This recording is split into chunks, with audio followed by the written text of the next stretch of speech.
Supermarkets are a big part of our lives, whether we like it or not. 3 out of 4 grocery items purchased in the UK are bought from just 4 stores: Tesco, Asda, Sainsbury's and Morrisons. Add in some supermarkets with a smaller market share, like Iceland, Lidl and Aldi, and the figure rises to over 80% of all groceries sold coming from just a handful of supermarket giants. For every £1 we spend in the shops, more than 52 pence goes on groceries, and most of that goes into the pockets of the supermarkets. But are these huge corporations serving us well? Something between a third and a half of all the food produced for our consumption never makes it into the human stomach.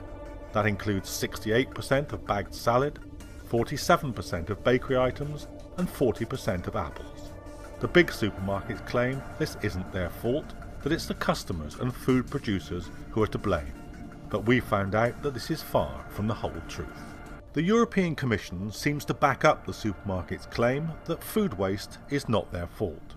The Commission estimates that supermarkets only directly waste 5% of food, while consumers waste 42% and producers 39%.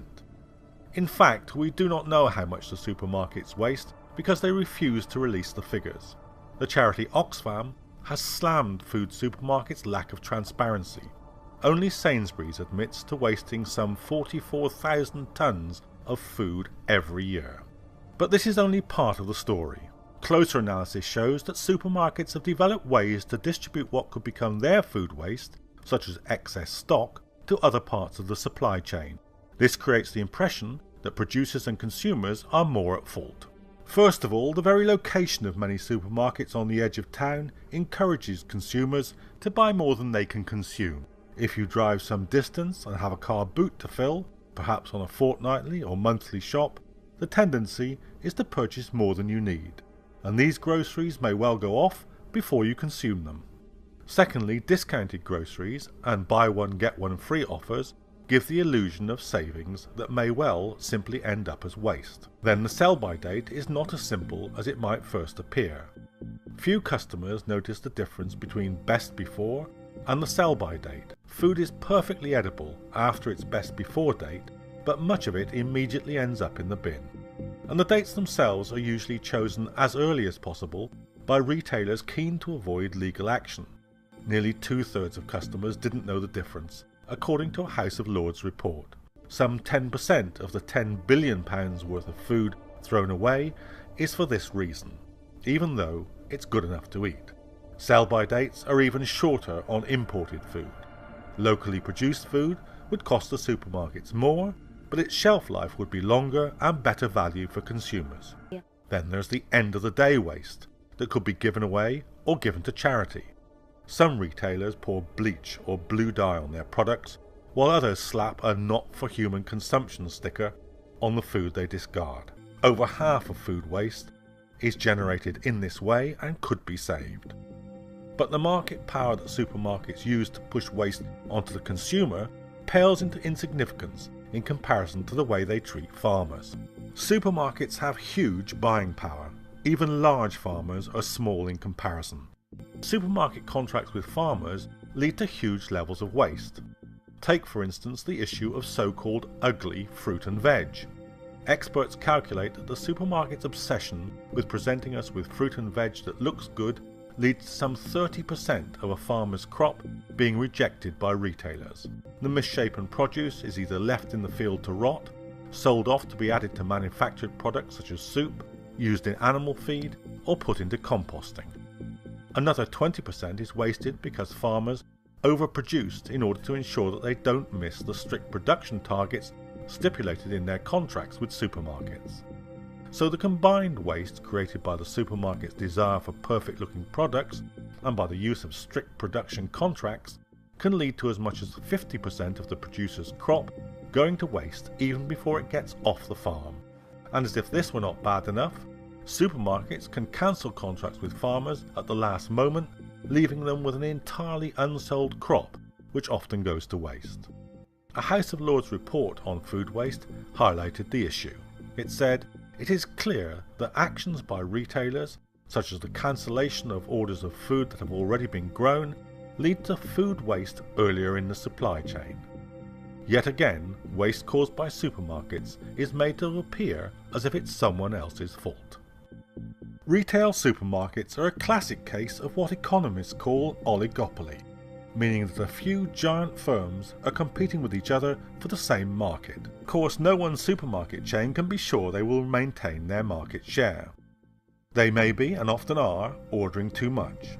They then cancel contracts, reject the food produced because of its look, or sell off stock in discounted packages and buy one get one free offers. As one study concludes, the most significant source of waste is overproduction, which means producing more, sooner or faster than is required by the next process.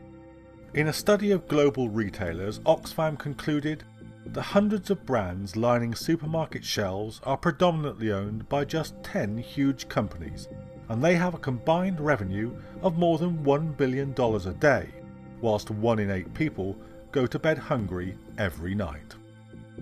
And as the recession has hit home since the banking crash of 2008, the supermarkets have been the last to feel the pinch. The UK economy as a whole is only now recovering to the point where it was before the crash of 2008. Real wages have undergone their longest, steepest decline since World War II. But every year of the recession has seen supermarkets grow by 2.5%. That will leave the supermarkets raking in a massive £164 billion. According to one industry report, given that large supermarkets can buy cheaply and sell low at the margins, this means that supermarkets can actually benefit from poor economic conditions like those that have been prevalent for over much of the last 5 years. This is because they sell the necessities that most people cannot afford not to buy. The biggest change that the worst post-war slump has produced in the world of supermarkets is that the really low-cost supermarkets like Aldi and Lidl have taken a bite out of the market share of the big four.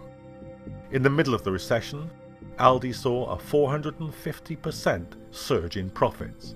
That was an increase from £18.7 million to £103 million in just 12 months. The people who pay for these profits are not just cash-strapped consumers in general, they are also poorly paid supermarket workers. The Fair Pay Network has slammed the Big Four supermarkets for paying poverty wages.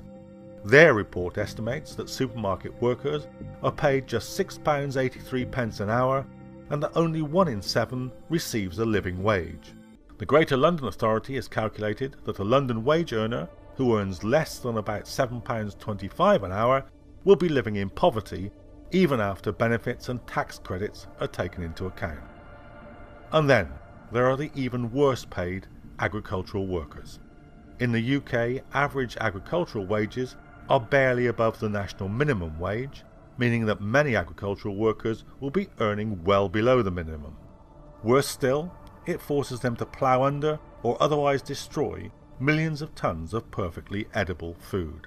And all this in a country where millions can barely afford to feed themselves adequately or healthily. In 2012, a study found 1 in 5 mothers would regularly miss out on meals so as to be able to ensure that their children weren't hungry. According to a March 2013 report, teachers in London schools said that at least 5 children per class turned out without having breakfast, with 41% of teachers saying they believed the children's hunger led to symptoms such as fainting.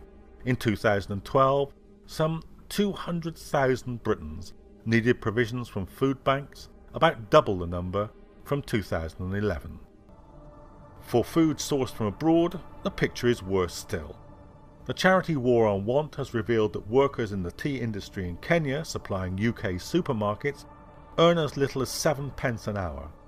Others on poverty pay include workers on farms in South Africa supplying wine and fruit to UK supermarkets, as well as flour workers in Colombia and Kenya. Supermarkets are huge corporations supplying the necessities of life to millions of people. They make huge profits, pay poverty wages, and are responsible for enormous levels of waste. If a cartoon villain designed a machine like this, we would scarcely believe it. But here it is, on every high street in the country, a device which exploits the very people who produce its wealth be they workers in the stores or people who work the land here and abroad. This is one monument to Austerity Britain, a monument that stands in every town centre the length and breadth of the land. On one corner of the street, the giant supermarket chain, paying low wages and destroying food at every point from farm to fridge. On the opposite corner of the street, the food bank, perhaps helping the very people who produce the profits for the shareholders of the supermarkets with enough food for them to make it through another week.